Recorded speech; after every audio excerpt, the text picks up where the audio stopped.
오늘 수요일 밤 은혜 자리에 잘 나오셨습니다. 우리 옆 사람에게 이렇게 한번 인사하시면 좋겠습니다. 당신은 존귀한 자녀입니다. 당신은 존귀한 자녀입니다. 또 우리 지난주일 담임 목사님 말씀을 기억하시면서 이렇게 한번 더 인사하겠습니다. 욕심을 버리고 사랑을 나누며 삽시다. 욕심을 버리고 사랑을 나누며 사시기 바랍니다.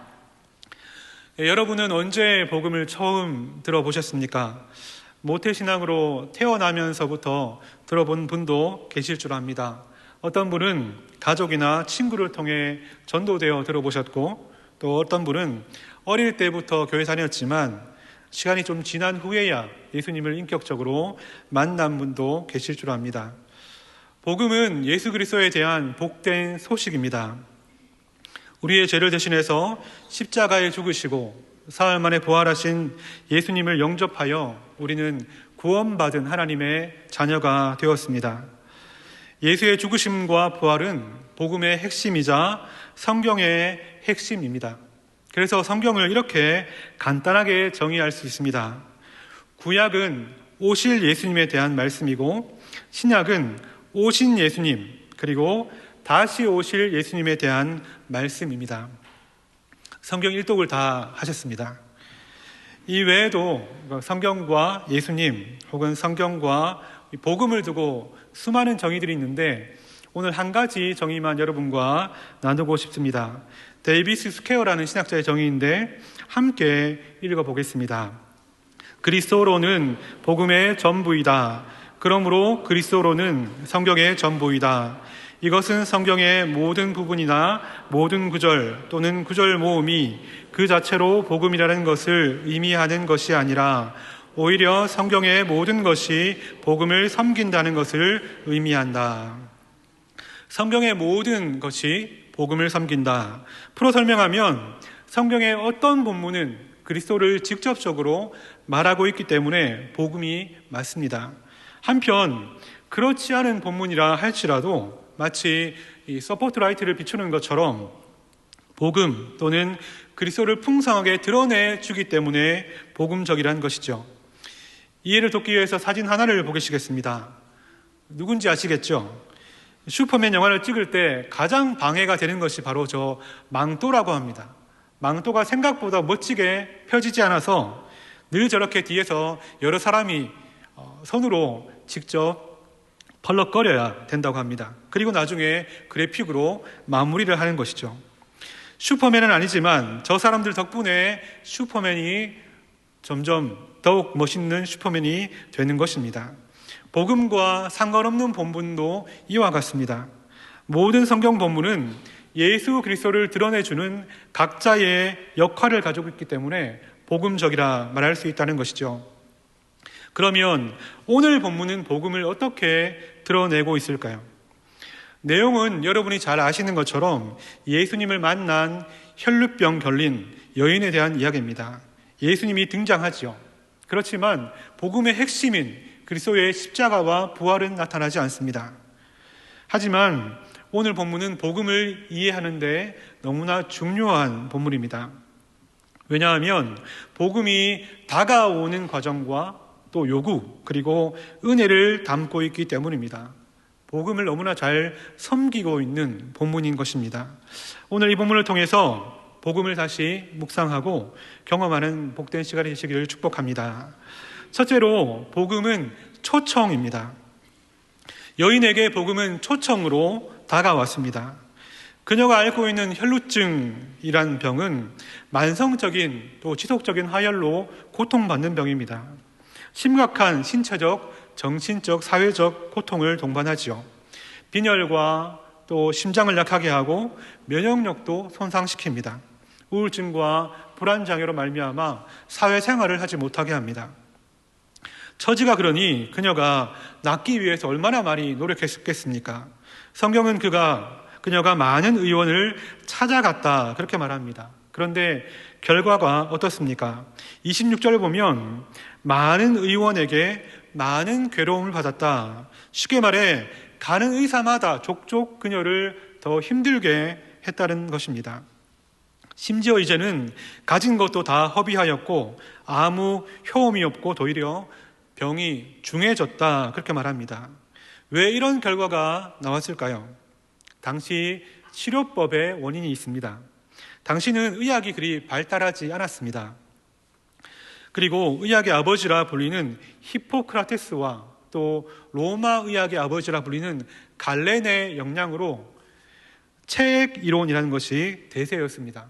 체액 이론은 뭔가 하면 출혈이나 발열, 질병의 원인이 몸속 체액의 불균형 혹은 나쁜 피가 몸 안에 있기 때문이다 진단하는 겁니다.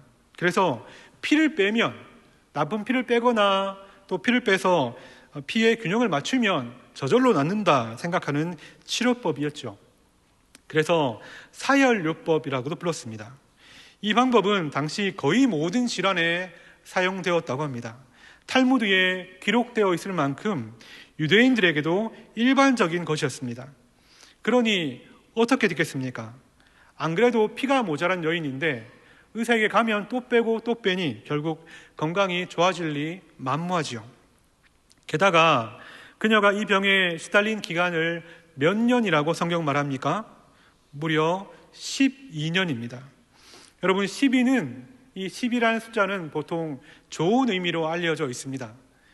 성경적 문맥과 유대인 문화에서 완전함, 풍성함, 조직된 구조를 의미합니다. 하나님과 관련해서는 더할 나위 없는 완벽한 것, 최상의 것을 말합니다. 그런데 이 숫자 12가 긍정적 의미만 있는 것은 아닙니다. 유대 전통 연구학자 힐렐이라는 랍비는 그의 논문에서 12가 사람에게 사용될 경우에는 완전한 질서의 틀, 또 완전한 어떤 모습을 의미한다 말하지만 동시에 그 경계선에 갇힌 인간의 한계, 인간 세상의 한계를 말한다 또 동시에 적고 있습니다. 쉽게 말해 여인이 12년을 노력해서 혈루증을, 이 병을 고치기 위해 애썼는데 고치지 못했다라고 한다는 것은 이 세상에서 이 여인은 더 이상 방법이 없다는 겁니다. 그녀는 완벽하고 완전한 절망 가운데 빠져 있다. 그것을 강조하는 것이 바로 숫자 10이라는 것이죠. 또 이 혈루증 여인의 본문을 싸고 있는 12살 먹은 소녀, 그 소녀도 마찬가지로 그 완벽한 절망을 상징하고 있는 것입니다. 지금 이 여인은 절망 속의 절망 가운데 있는 그런 여인으로 성경은 지금 말하고 있습니다. 여러분, 이 완벽한 절망에 빠져있는 여인에게 복음의 초청이 들려왔습니다. 그것은 예수라는 사람이 병도 고치고 귀신도 쫓아내고 심지어 바람과 바다도 순종케 한다, 잔잔케 한다는 소식이었습니다. 만약 여러분이 여인이라면 어떤 생각이 드시겠습니까? 12년을 시달렸는데 또 실망할까, 또 기대했다가 또 상처받을까 두려워하거나 또 고민되는 마음도 있을 수 있겠죠. 혹은 예수가 그 사람이 의사도 아닌데 뭘 할 수 있겠어, 포기하거나 또 밑자야 본전인데 한번 가보자 하는 반신반의의 그런 얕은 마음도 가질 수 있을 것 같습니다. 그러면 오늘 이 여인은 어떻게 반응했을까요? 우리 함께 27절과 28절 말씀 읽어보겠습니다. 예수의 소문을 듣고 무리 가운데 섞여 뒤로 와서 그의 옷에 손을 대니 이는 내가 그의 옷에만 손을 대어도 구원을 얻으리라 하밀러라. 손만 대어도 구원을 얻겠다 하는 말이 무슨 뜻일까요? 여인이 반신반의하는 마음, 일말의 기대가 아니라 확실한 믿음의 고백을 하고 있다는 뜻입니다. 복음이 확실한 초청임을 분명히 믿었다는 것이죠. 그래서 과거의 상처나 절망들과 또 기억들을 다 던져버리고 이 복음의 초청에 분명하게 반응했다는 말입니다. 이처럼 복음은 우리 인생을 향한 마지막 초청이자 확실한 초청입니다. 복음을 경험한 사람은 더 이상 다른 초청이 필요하지 않다, 성경은 말하고 있습니다. 우리도 과거 복음의 초청을 받았고 하나님의 자녀가 되었습니다. 그런데 여러분, 아직도 복음의 초청이 필요한 두 사람이 남아 있습니다. 한 사람은 바로 우리의 VIP입니다. 어제 제가 섬기는 교구 성도님들께서 적어주신 VIP 명단을 정리하는 시간을 가졌습니다. 이렇게 한 분 한 분의 이름을 적어가면서 기도하는 시간을 가졌는데 그런 마음이 들었습니다. 이 작정하신 자체로 참 귀한 사랑이다 하는 생각이 들었습니다. 여러분이 생각하는 그분을 하나님이 생각하고 계시구나, 하나님이 여러분의 마음 가운데 심어주시고 일하시겠구나 하는 마음을 가지게 되었습니다. 아무쪼록 아직 작정하지 못한 분이나 혹시나 더 작정하실 분이 계시고 또 교육자들에게 더 기도를 부탁할 분이 계시면 나가는 길에 적어서 제출해 주시면 함께 기도하며 돕도록 하겠습니다.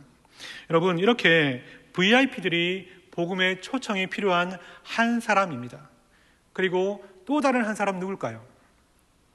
그 또 다른 한 사람은 바로 우리 자신입니다. 복음은 계속해서 우리를 초청하고 있습니다. 예수 믿고 살아가는데 넘어질 때가 있죠.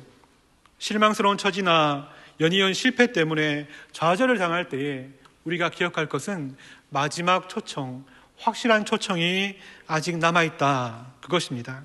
그러므로 사랑하는 여러분, 우리가 가지고 있는, 내가 가진 이 12년의 병, 세상이 어떻게 할 수 없는 문제를 주님께 맡기시기 바랍니다.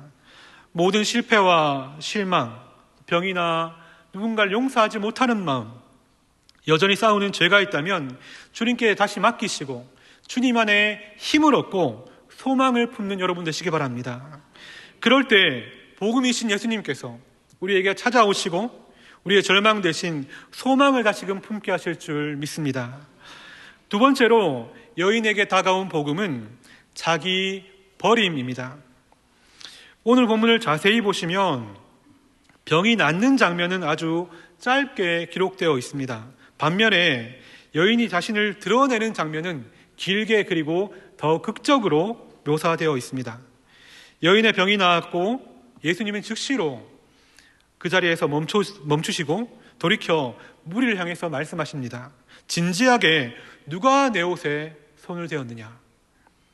성경은 당시의 상황을 이렇게 반복해서 말하고 있습니다. 24절과 31절에 그렇게 앞뒤로 나오는 말은 큰 무리가 에워싸 미는 상황이었다, 그렇게 말합니다. 누구든지 그런 상황에서 예수님의 옷에 손을 댈 수가 있다는 것이죠.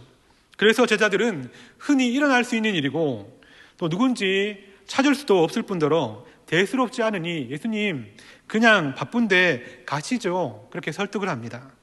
만약에 이때 예수님이 그냥 가셨다면 어떻게 됐을까요? 일단 병이 나았고 여인이 더 이상 곤란하지 않겠죠. 바쁜 예수님과 제자들도 빨리 길을 갈 수 있으니 피차 좋겠다 하는 생각도 듭니다. 그렇지만 그랬다면 우리는 이 복음의 풍성함의 중요한 일부를 잃어버렸을 것입니다. 제자들의 만류에도 불구하고 예수님은 가던 길을 멈춰 쓰시고 또 여인 찾기를 멈추지 않으셨습니다.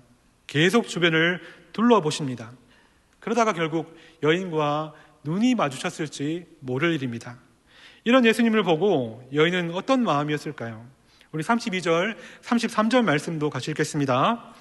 예수께서 이 일 행한 여자를 보려고 둘러보시니 여자가 제게 이루어진 일을 알고 두려워하여 떨며 와서 그 앞에 엎드려 모든 사실을 여짜온대.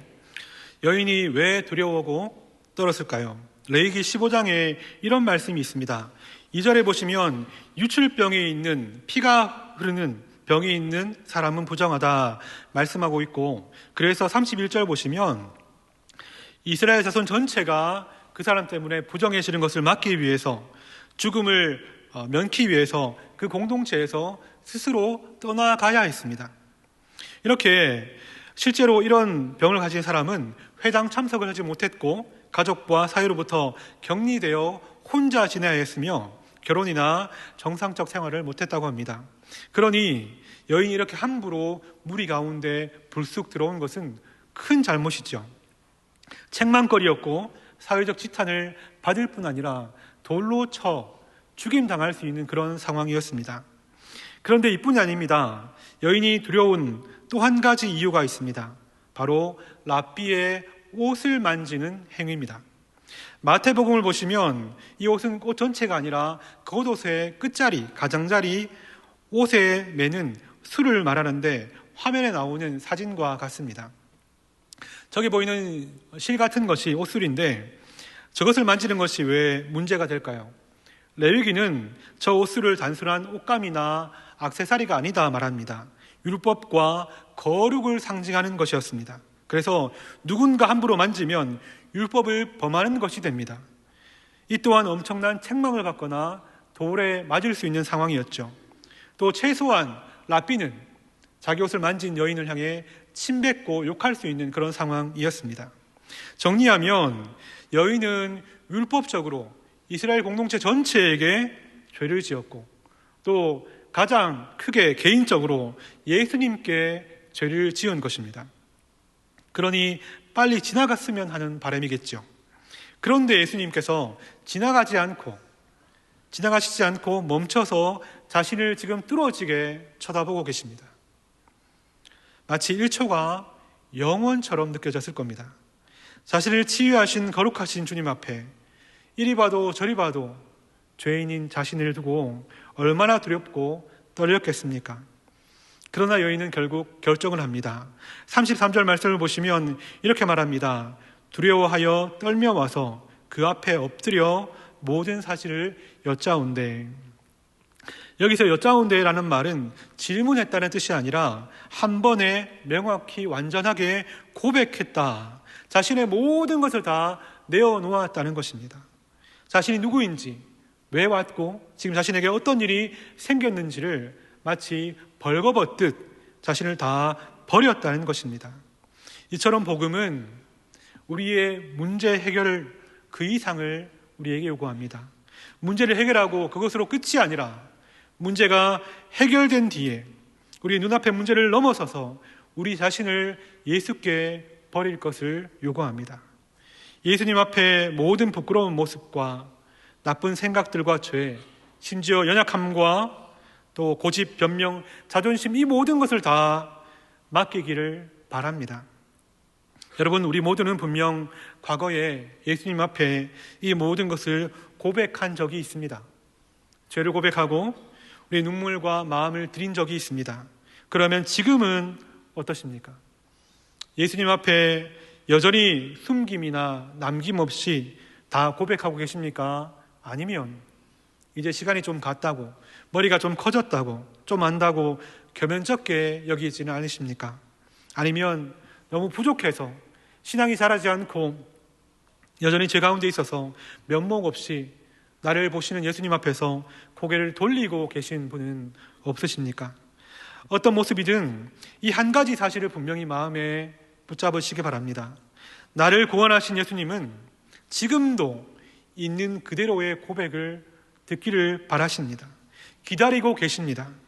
한번 생각해 보십시오. 어떤 남자가 어떤 여성과 결혼하면서 결혼하는 그때만 이 여자의 고백을 들어줘야지 하면서 결심하고 결혼하는 신랑은 없습니다. 그랬던 남자분 계시면 한번 손을 들어 보십시오. 아무도 없죠. 내 신부의 평생의 고백, 상처든 기쁨이든 또 감사와 실수든 모든 것을 다 들어주길 결심하며 결혼합니다. 우리의 신랑이신 예수님도 동일하십니다. 여전히 우리의 고백을 듣기를 즐거워하십니다. 그러니 이것을 분명히 아시고 예수님께 있는 그대로 구하는 신부가 되시기 바랍니다. 거룩한 신부는 다른 것이 아닙니다. 예수님께 나에 있는 모든 연약함과 때로는 좋은 것 하나도 아끼지 않고 남김없이 다 구하는 것이 거룩한 신부입니다. 오늘도 우리와 함께 하시고 우리를 보고 계시는 주님께 고백하고 나의 모든 것을 내어드림으로 교제하는 그런 신부가 되시기를 축복합니다. 마지막 세 번째로 복음은 내어주심으로 다가옵니다. 앞서 살핀 것처럼 랍비나 또 중요한 사람들의 옷을 만지는 것은 크게 책망받을 일이 맞습니다. 그럼에도 그들의 옷을 만질 수 있는 경우가 두 가지 있었다고 합니다. 한 가지 경우는 사전에 허락을 받은 사람입니다. 제가 좀 만져보고 싶다고 허락받으면 기꺼이 만질 수가 있었죠. 또 한 가지 경우는 가족이면, 그 사람의 가족이면 옷을 만져도 책망거리가 되지 않았습니다. 그러나 여인은 어떻습니까? 안타깝게도 이 둘 모두에 해당이 없죠. 그런데 그 순간 예수님은 놀라운 말씀을 하십니다. 우리 34절 말씀 같이 읽겠습니다.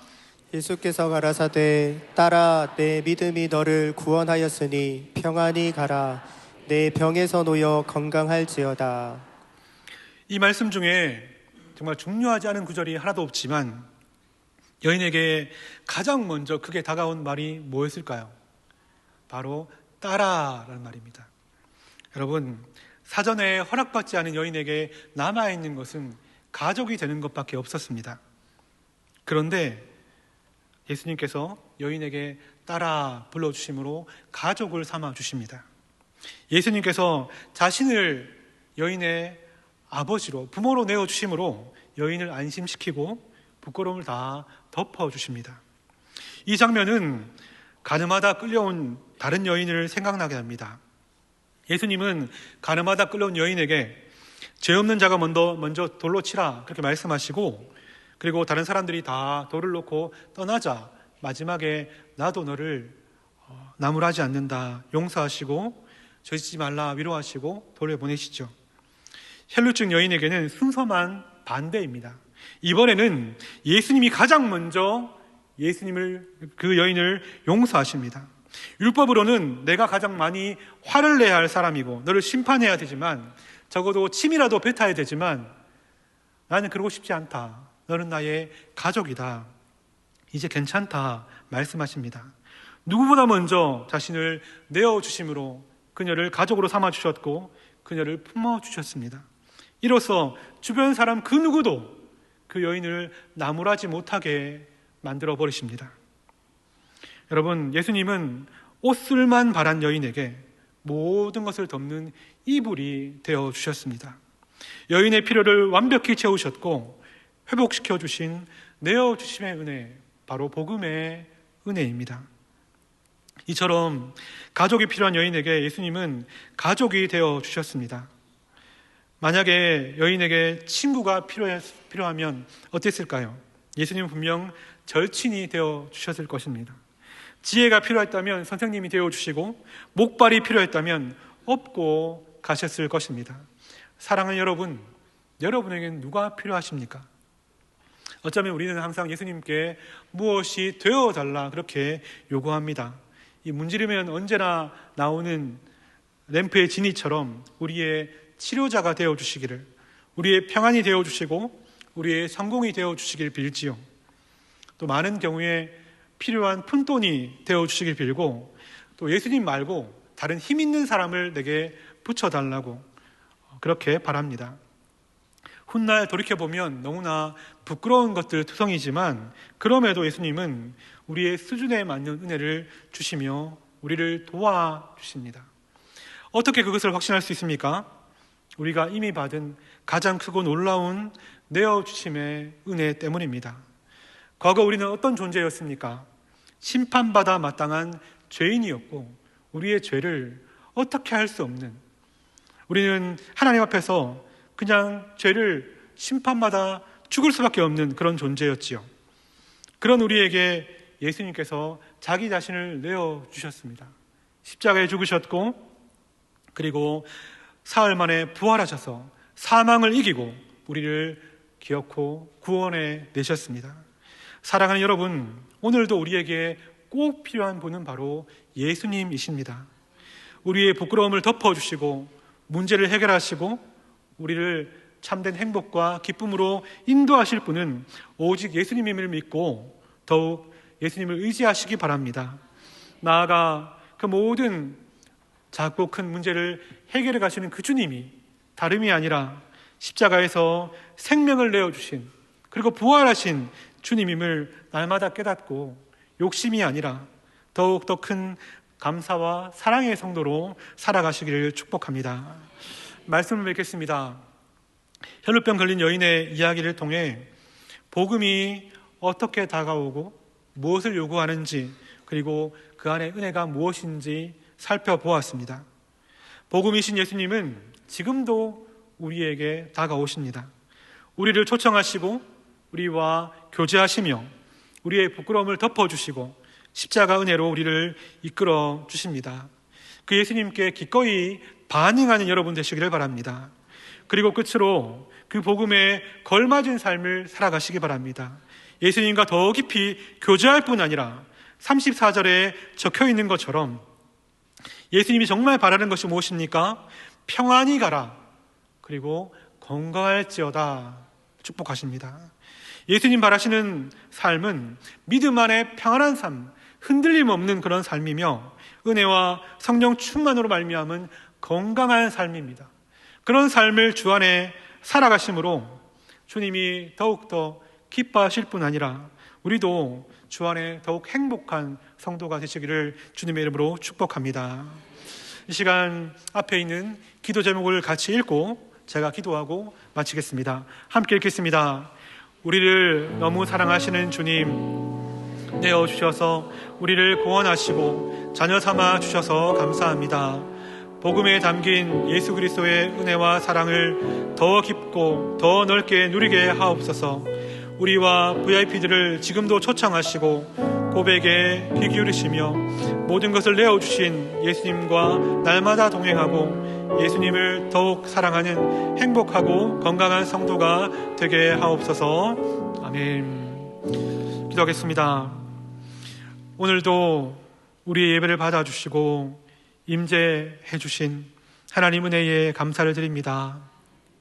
우리 안에 항상 생겨나는 바램은 많고 문제들도 끊임이 없지만 간절히 바라는 것은 예수님만 사랑하는 우리가 되게 도와주시옵소서.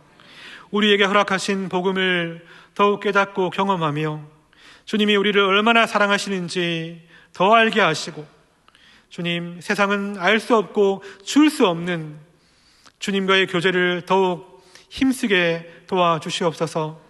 더불어 그 귀한 복을 우리만 누리지 않고 우리 곁에 붙여주시고 우리 마음에 품게 하신 VIP들을 이 가을에 우리가 섬기고자 합니다. 하나님, 더 큰 은혜와 사랑으로 우리를 하나님 이끌어 주셔서 그 모든 분들을 예수 그리스도 그 말씀 앞으로, 복음 앞으로 하나 모셔올 수 있도록 주님 힘을 더하여 주시옵소서. 이 모든 것을 이끌어 가시는 담임 목사님 더욱더 은혜와 강건함을 더하여 주시고 또 온 교회가 목사님의 이끄시는 대로 한마음 한뜻으로 이 복된 연말에 하나님의 기쁨 되는 우리 모든 성도들과 교회되게 도와주옵소서. 이 모든 말씀 우리 주 예수 그리스도의 이름으로 기도하옵나이다.